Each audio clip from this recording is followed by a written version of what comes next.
بسم اللہ الرحمن الرحیم۔ السلام علیکم۔ وہ رات تاریک تھی۔ مصر کا آسمان آئینے کی طرح شفاف تھا۔ ستارے ہیروں اور سچے موتیوں کی طرح چمک رہے تھے۔ قاہرہ شہر گہری نیند سویا ہوا تھا۔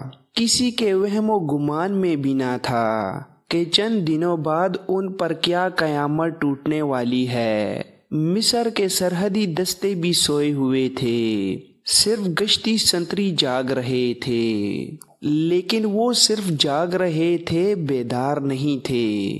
دریائے نیل کے ساتھ کی چوکی جو دریائی راستہ بند کرنے کے لیے بنائی گئی تھی، اور اس سے چند میل دور دوسری چوکی جو پہاڑیوں کے علاقے کو سربمہر رکھنے کے لیے قائم کی گئی تھی، اس کے گشتی سنتری چار لڑکیوں کے حسین اور رومانوی جال میں الجھے ہوئے تھے۔ لڑکیاں انہیں الگ الگ لے گئی تھیں۔ اس رات یہ گروہ بہت زیادہ چکنا تھا۔ زہرا اور اس کی ساتھی رقاصہ اس گروہ سے کچھ دور خیمے میں سوئی ہوئی تھی۔ سازندے بظاہر سوئے ہوئے تھے، لیکن وہ بیدار تھے۔ انہیں بتا دیا گیا تھا کہ آج رات بہت اہم ہے اور وہ بیدار رہیں۔ ان دونوں گروہوں کے لیے یہ حکم تھا کہ کوئی باہر کا آدمی دریا کے کنارے اور اس پہاڑی سلسلے کے قریب نہ آئے۔ کوئی آئے تو اسے پکڑ کر اندر لے آؤ۔ کچھ دیر بعد ایک سازندہ اٹھا۔ پہلے وہ باہر گھوما، پھر اس نے چھوٹے خیمے میں جھانکا جس میں دونوں لڑکیاں سوئی ہوئی تھیں۔ اندھیرے میں اسے کچھ نظر نہ آیا۔ اس نے اندر جا کر ٹٹولا تو اسے کچھ شک ہوا۔ جب دیا جلا کے دیکھا تو زہرا غائب تھی، دوسری گہری نیند سوئی ہوئی تھی۔ سازندے نے اسے نہ جگایا۔ اسے معلوم تھا کہ زہرا کہاں گئی ہے۔ وہ چوکی کے کمانڈر کے پاس ہی جا سکتی تھی۔ اس میں خطرہ یہ تھا کہ کمانڈر اس کے ساتھ آ گیا تو اپنے سنتریوں کو غائب پا کر انہیں ڈھونڈے گا، اور یہ بھی ہو سکتا تھا کہ وہ دریا کے کنارے اس جگہ بھی پہنچ جائے جس کو اس رات باہر کی دنیا سے چھپا کر رکھنا تھا۔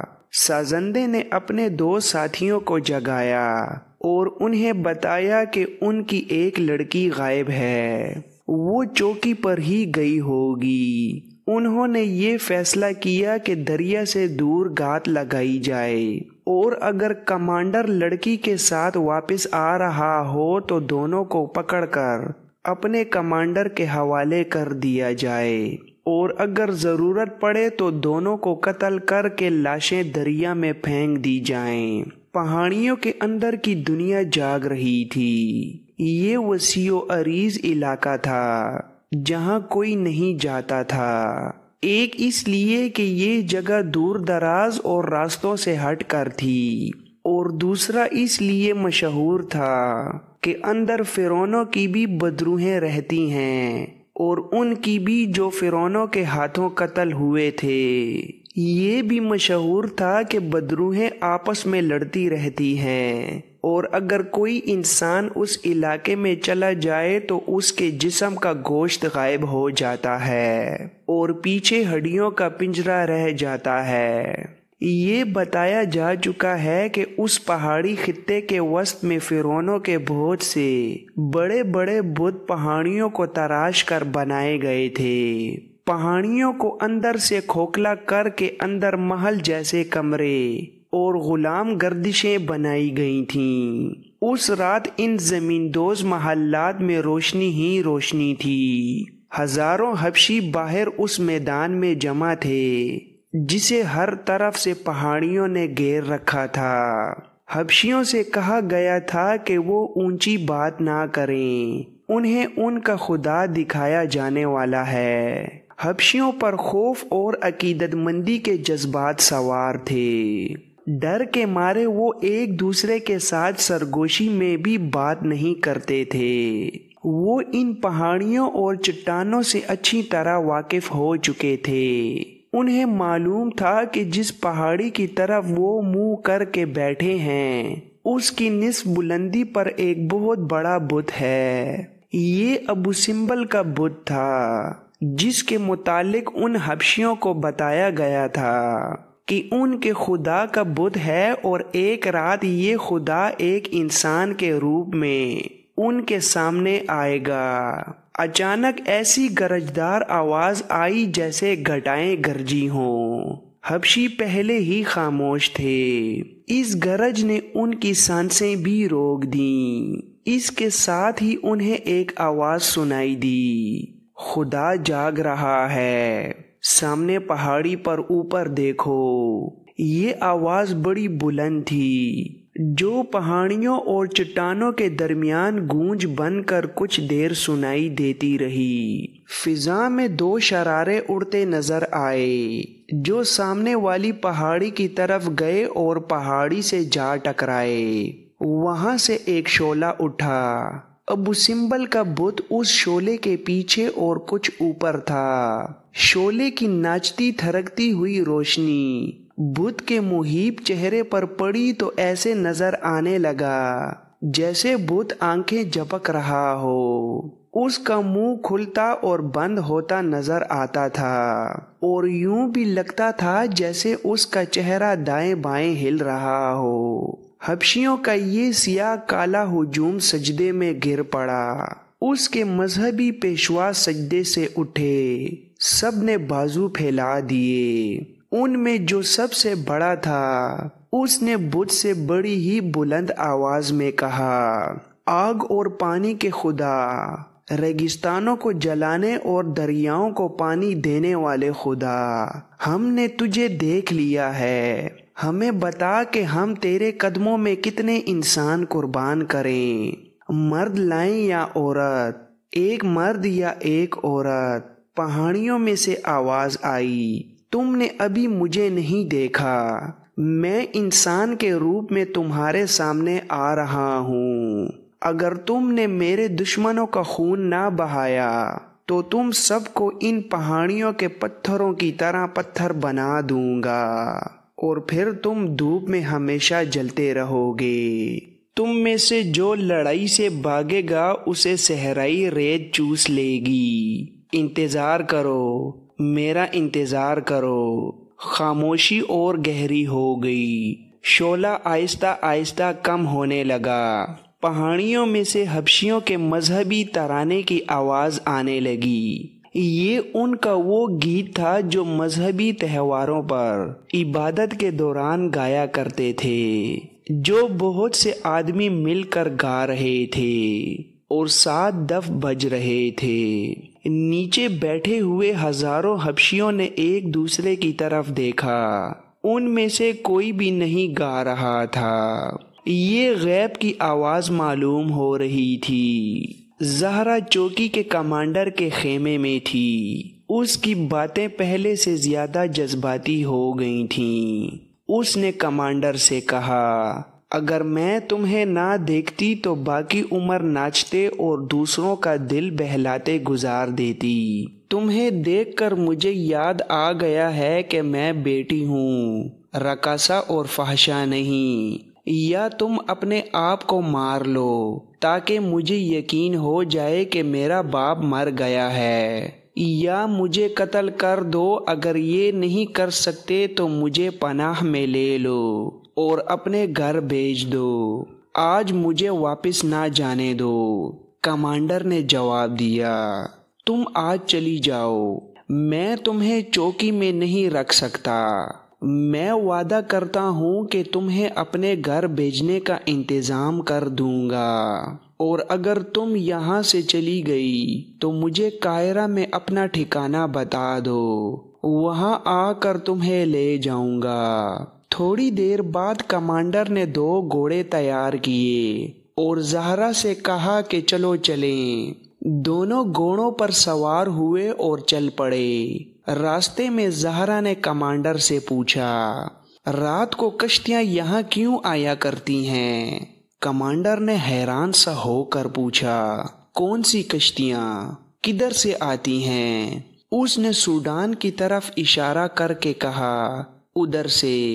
مجھے اب رات کو نیند کم آتی ہے، آدھی رات کو اٹھ کر خیمے سے باہر بیٹھ جاتی ہوں۔ میں نے 2 راتیں دیکھا ہے، ایک رات 3 اور ایک رات 2 بادبانی کشتیاں آئیں، ان کے سفید بادبان اندھیرے میں بھی نظر آتے تھے۔ آگے جا کر کشتیاں کنارے لگیں، مجھے اس طرح کی آوازیں سنائی دیتی رہیں جیسے ان سے بہت سے لوگ اتر رہے ہوں۔ مجھے کچھ دور درختوں کے پیچھے سائے سے جاتے اور پہاڑیوں میں غائب ہوتے نظر آئے۔ کمانڈر نے پوچھا، تم نے ہمارے 2 سپاہیوں کو کبھی نہیں دیکھا؟ 2 گھوڑوں پر سوار ہوتے ہیں، انہیں دریا کے کنارے موجود رہنا چاہیے۔ زہرا نے جواب دیا، نہیں، میں نے کبھی کوئی سپاہی نہیں دیکھا۔ دن کے دوران سپاہی آتے ہیں، آگے ایک قافلہ اترا ہوا ہے، ان کے ساتھ کھاتے پیتے ہیں۔ ایک روز میں نے ایک سپاہی کو ایک لڑکی کے ساتھ بے تکلفی سے چٹانوں کے پیچھے جاتے دیکھا تھا۔ زہرا کو تو علم ہی نہیں تھا کہ سرحدوں پر کیا ہوتا ہے اور کیا ہو سکتا ہے، اور سرحدی دستوں کے فرائض کیا ہیں۔ اسے یہ بھی معلوم نہیں تھا کہ رات کو یا دن کو سوڈان کی طرف سے کشتیوں کو آنا چاہیے یا نہیں۔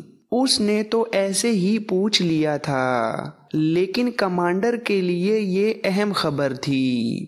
زہرا اگر صحیح کہہ رہی تھی تو وہ اسے راز کی بات بتا رہی تھی۔ وہ بے شک اس ڈیوٹی اور سرحدی ماحول سے اکتا گیا تھا، مگر زہرا کی باتوں نے اسے بیدار کر دیا۔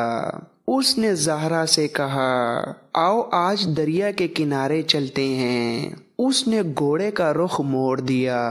وہ دریا تک پہنچے اور کنارے کے ساتھ ساتھ چلنے لگے۔ کمانڈر کی نظریں دریا پر تیر رہی تھیں۔ کچھ وقت گزارا تو اسے دریا میں دور ایک لو نظر آئی جو دیے کی معلوم ہوتی تھی۔ پھر ایک اور لو نظر آئی اور پھر دونوں روشنیاں بجھ گئیں۔ ادھر کنارے پر بھی ایک دیا جلا اور بجھ گیا۔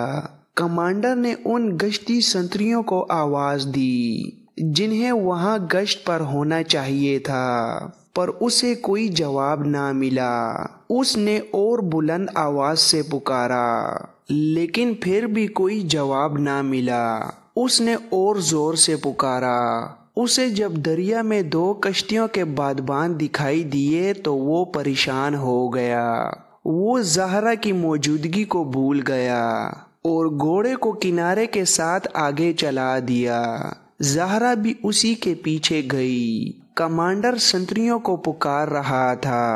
سنتریوں کو اس کی آوازیں سنائی دے رہی تھیں، لیکن وہ دونوں ایک دوسرے سے الگ الگ چٹانوں کی اوٹ میں جو بوڑھے خاوندوں کی نوجوان بیویاں تھیں ان کے جال میں پھنسے ہوئے تھے۔ انہوں نے اپنے کمانڈر کی آواز پہچان لی اور وہاں سے اٹھے۔ وہ جب وہاں جا کر اکٹھے ہوئے جہاں وہ اپنے گھوڑے باندھ گئے تھے تو دیکھا کہ دونوں گھوڑے غائب ہیں۔ وہ وہیں رکے رہے۔ انہیں دور 2 گھوڑے جاتے دکھائی دیے۔ کمانڈر آگے جا رہا تھا اور زہرا کا گھوڑا اس کے پہلو میں تھا۔ انہیں آواز سنائی دی، تم جنہیں پکار رہے ہو وہ بہت دور آگے ہیں۔ کمانڈر نے پوچھا، تم کون ہو؟ آگے آؤ، ہم مسافر ہیں۔ اسے جواب ملا اور 2 گھوڑے کمانڈر کی طرف بڑھنے لگے۔ پھر ایک اور آواز آئی، آگے چلیں، ہم آپ کے ساتھ چلیں گے۔ کمانڈر نے تلوار نکال لی۔ رات کے وقت مسافروں کا گھوڑوں پر سوار ہونا اور اس علاقے میں ہونا مشکوک تھا۔ وہ دونوں ان کے قریب آ گئے۔ ایک نے کمانڈر سے کہا، ادھر دیکھو، وہ آ رہے ہیں۔ جوں ہی کمانڈر نے ادھر دیکھا تو کسی آدمی نے ایک بازو کمانڈر کی گردن کے گر لپیٹ کر بازو کا شکنجہ تنگ کر دیا اور دوسرے ہاتھ سے اس کی تلوار والی کلائی پکڑ لی۔ دوسرے نے لڑکی کو دبوچ لیا۔ کمانڈر کو جس نے پکڑ رکھا تھا اس نے اپنے گھوڑے کو ایڑی لگا دی۔ گھوڑا تیز چلا تو کمانڈر اپنے گھوڑے سے گرنے لگا۔ اندھیرے سے 2 اور آدمی دوڑے آئے، انہوں نے کمانڈر کو بے بس کر لیا۔ یہ سازندے تھے جو دراصل تربیت یافتہ چھاپا مار سپاہی تھے۔ ان میں سے 2-3 زہرا کے پیچھے گئے تھے اور انہیں راستے میں دیکھ کر اندھیرے سے فائدہ اٹھاتے ہوئے ان کے تعاقب میں آ رہے تھے۔ سنتریوں کے گھوڑوں پر سوار ہو کر آنے والے ان کے ساتھی تھے۔ ان میں سے کسی نے کہا، انہیں زندہ لے چلو۔ یہی حکم ملا تھا کہ کوئی مشتبہ آدمی نظر آئے تو اسے زندہ لے آؤ۔ کمانڈر اور زہرا کو جب پہاڑیوں کی طرف لے جایا جا رہا تھا تو انہوں نے دیکھا کہ کشتیوں میں سے حبشی سامان اتار رہے تھے۔ یہ جنگی سامان اور رسد تھی۔ پہاڑیوں میں دور اندر ہزاروں حبشیوں کا ہجوم ابھی تک خاموش بیٹھا تھا۔ شعلہ کب کا بجھ چکا تھا۔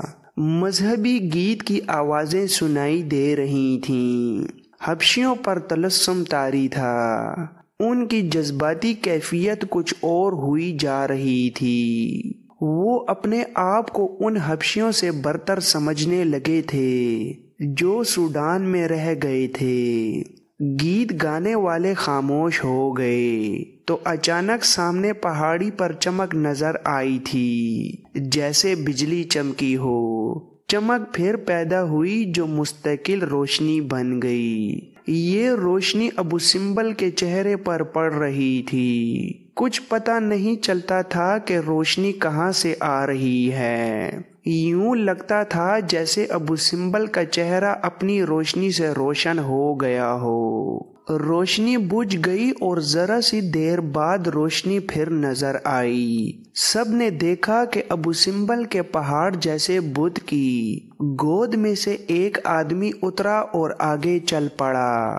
بت کے پیچھے سے 4 آدمی نمودار ہوئے۔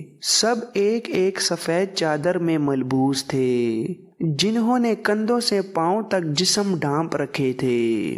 جو آدمی بت کی گود سے آیا تھا وہ کوئی بادشاہ معلوم ہوتا تھا۔ اس کے سر پر تاج تھا اور تاج پر ایک مصنوعی سام کے پھون کا سایہ تھا۔ اس کا چوغا لال رنگ کا تھا۔ روشنی جو معلوم نہیں کہاں سے آ رہی تھی اس آدمی پر پڑ رہی تھی۔ اس کے چوغے پر ستارے تھے جو روشنی میں چمکتے اور ٹمٹما رہے تھے۔ اس کے ہاتھ میں برچی اور دوسرے میں ننگی تلوار تھی۔ تلوار بھی چمک رہی تھی۔ سفید چادروں والے آدمی اس کے پیچھے آئے۔ وہ ڈالان سے اتر رہے تھے اور روشنی ان کے ساتھ ساتھ آ رہی تھی۔ اگلا آدمی جو بادشاہ لگ رہا تھا ایک دم رک گیا۔ پیچھے والے 4 آدمیوں نے اکٹھے بڑی بلند آواز سے کہا، خدا زمین پر اتر آیا ہے، سجدہ کرو، اٹھو اور غور سے دیکھو۔ سنتے ہی سارا ہجوم سجدے میں گر پڑا۔ سب نے سر اٹھائے اور اس خدا کو دیکھا۔ اس وقت خدا نے تلوار اوپر اٹھا لی تھی۔ وہ ڈالان سے اترنے لگا۔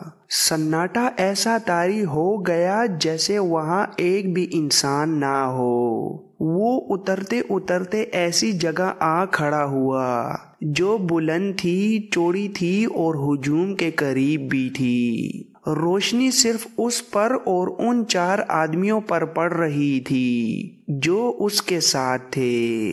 اچانک اس روشنی میں 4 لڑکیاں داخل ہوئیں۔ ان کے لباس اتنے سے ہی تھے کہ صرف 70 ڈھانپے ہوئے تھے۔ ان کے جسموں کے رنگ گورے تھے۔